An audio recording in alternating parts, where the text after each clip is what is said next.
atmosphere right now, and Uncle Sam isn't telling us? Seems extremely unlikely. That the United States is not telling something to its citizens? That seems extremely likely to me. And of course, there are a lot of problems with what they're proposing. It turns out plants need sunlight. Yes.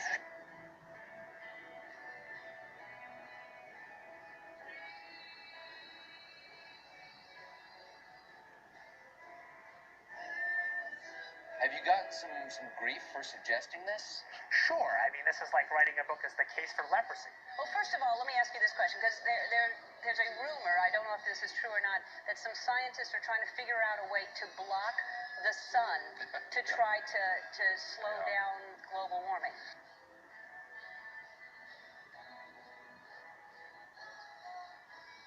Could an individual start this? In practice, only a country. A big Okay. country. What about a man in like a hollowed out volcano with henchmen who occasionally shakes his fist at the sky and says, "They said I was a fool at Harvard. Who's the fool now?" It's All Things Considered from NPR West. I'm Arun Roth. If scientists get the calculations wrong, it could be catastrophic for life on Earth. Or what if the technology got into the wrong hands? Couldn't someone shoot poison into the atmosphere? So people are terrified about talking about this because they're scared that it will prevent us cutting emissions. Right, and also that it's sulfuric acid. It is. You're bearing the lead. Is there any possible way this could come back to bite us in the ass? You put another kind of pollution, sulfur dioxide, up to orbit, cover the atmosphere. The sky won't be really blue in the way it is now anymore. Blanketing the earth in sulfuric acid, because I'm all for it. This is the all-chocolate dinner. I still get to have my CO2, and I just need to spray sulfuric acid Right? all over the earth. Right?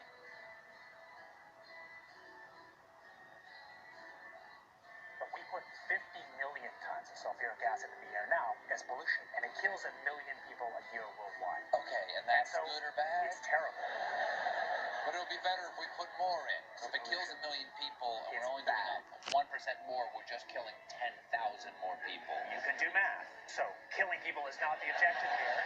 Killing people, not the objective. Objective- I just wanted to be objective is clear. I just wanted to be actually- clear. Because some very mainstream scientists are saying that the climate change situation is so bad that saving life as we know it might require something radical, like shooting chemicals into the stratosphere to reflect sunlight.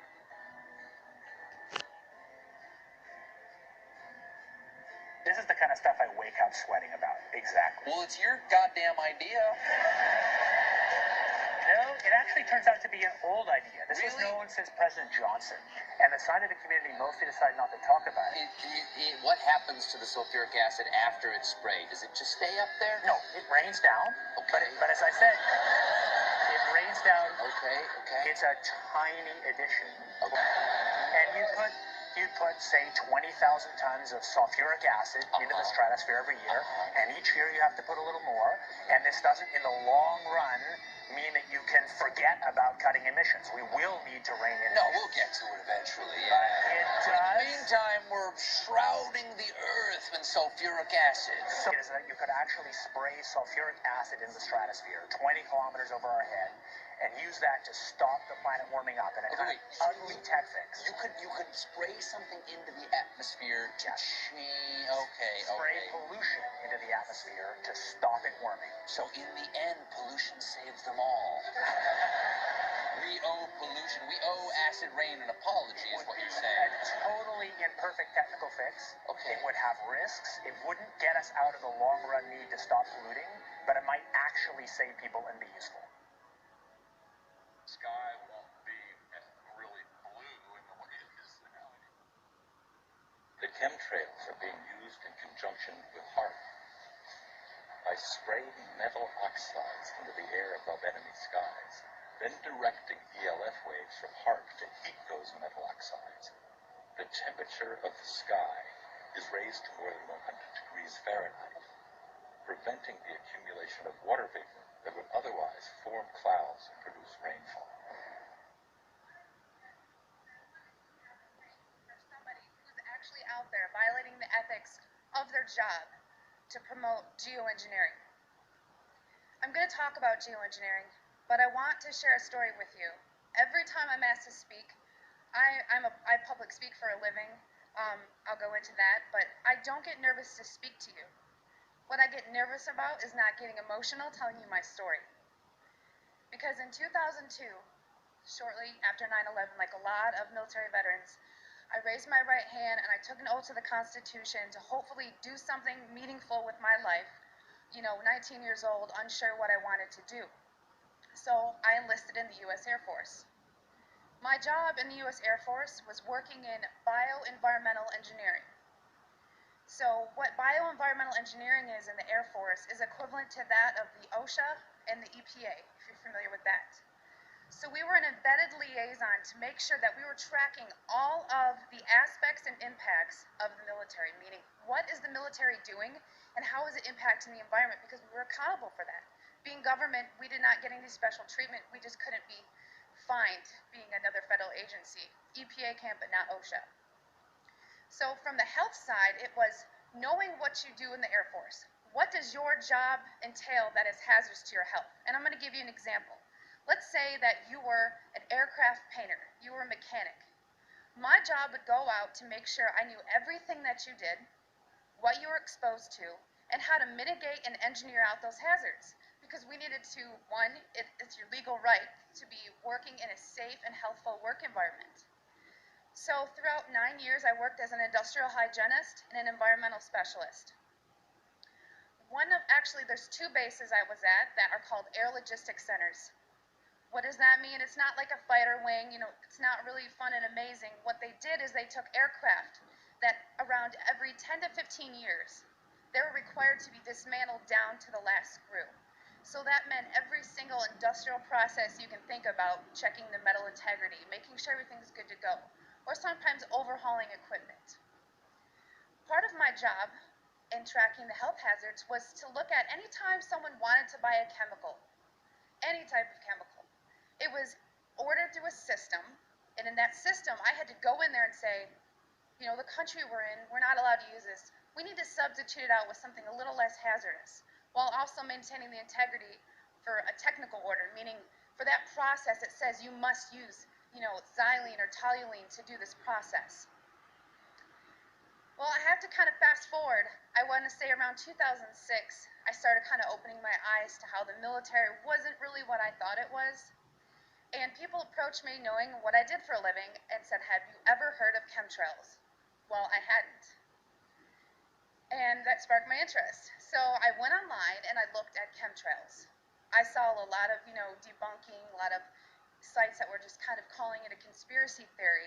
And I thought, well, geez, this is what I do for a living. Preventive health, making sure that people are not getting sick, especially in the workplace, and by things that we're doing that can affect, human health and the environment. To summarize it, in an attempt to debunk this conspiracy theory as I thought it was, I didn't debunk it. It literally changed my life. Like I said, this is hard for me because it's not easy standing here and telling my story.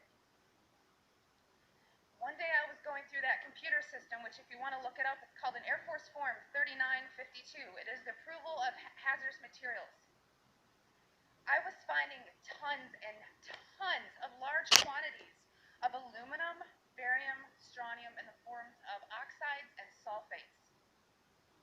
And of course I knew that there's industrial processes you may not have heard of, but it's bead blasting, pneumatic sanding, shot peening. There is certain media that's similar to that is used. However, I had already accounted for that.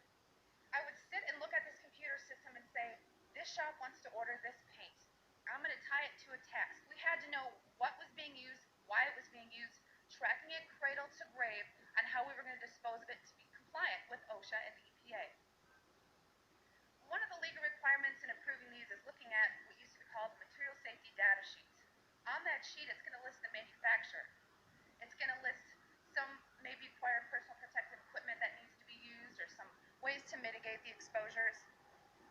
These electronic MSDSs did not have a manufacturer name. They were very vague. They almost looked to me like somebody had made it and scanned it into the system. So I asked the question, what is this being used for? answer, so I didn't approve it. And it sat there. And then the heat came down. Are you behind on your 3952s? Only a select few of us did that. So I started asking questions. And at that point, my demonization began. I made my rank. I was decorated. I was a non-commissioned officer of a quarter. I won lots of awards. I had no reason for anyone to attempt to demonize me. So then I get moved over to the other Air Logistics Center. There's only 2 in the Air Force, which is in Warner Robins, Georgia. This kind of carried with me. And I thought, you know what? Should I revisit this? Is it worth it? Did I hit something? Maybe it's need to know. I started finding the same things at Robins Air Force Base. I was now doing some more investigation work. Part of what I did was to use a high volume air sampler to air sample up to, I'd say, a football field in about 10 minutes. I also conducted soil sampling because I thought, if this is real and they are spraying this, it's going to get to the ground. So I conducted air sampling, I conducted soil sampling, and I was getting high levels of these contaminants. When I started asking the question again under a new commander,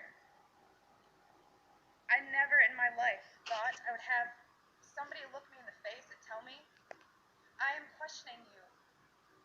Is there something wrong with you? You've been looking really depressed lately. I can put you under a mental evaluation for up to 120 days. Who would take care of your daughter? Because I was divorced at the time. As soon as I heard that, I knew. It validated everything I ever thought. And I thought, I've spent 9 years of my life trying to protect human health, and here we are violating law after law after law. Just sitting here, instead of protecting the people, we are poisoning the people.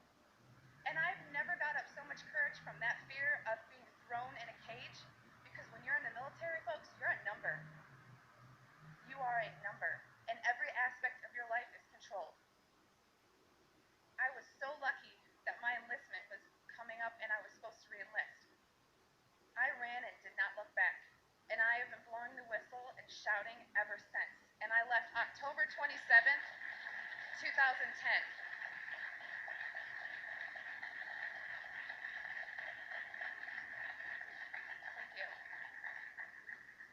It didn't just end there, though. You got to remember, there's a whole career field of people that work in bioenvironmental engineering. A lot of those people were told, do not talk to me, do not talk to her, do not email her. They were given no contact orders. Because my biggest thing was, if I'm just so, dishonest, don't you think somebody would come out and say, she was never in the military, or something negative to discredit me? They've ignored me, but they've tried to silence me. Every time I fly, I am pulled into a secret room. I literally am tagged in the system for the TSA. It is difficult. As an industrial hygienist, I do very well for myself, but it has been so difficult after leaving the federal government to maintain employment. Nowadays, everyone runs background checks on you, and the first thing they look at is, wow, here's a whistleblower. And you ask yourself, if this is true and we are spraying the people, where are the pilots? Where are the people? I don't know if you pay attention, but look at Snowden. Look at Manning. People don't come forward because these supposed Whistleblower Act protections that you have are not enforced, they're not supported, and they really don't exist. But what I want you to take from this is to understand that I am being completely honest with you, and that geoengineering is occurring, it's been occurring, it is not new, and your tax dollars are funding this. I 100% know that the U.S. Air Force was involved, and it kind of, I think back to all these things that I never had noticed. If you don't know what to look for, you can't look for something. And once I realized the process they were trying to hide, people have come out of the woodworks, from EPA compliance officers to ex-people that I worked with in my career field, who I cannot state for obvious reasons. I've had pilots come forward. I've had people come forward that actually load the canisters on the planes. These people don't come forward because they are afraid that they're going to end up like Snowden. And I continue to speak to let people know I've been screaming about this for 3 years and I'm still here. And why are you so afraid? Because many of these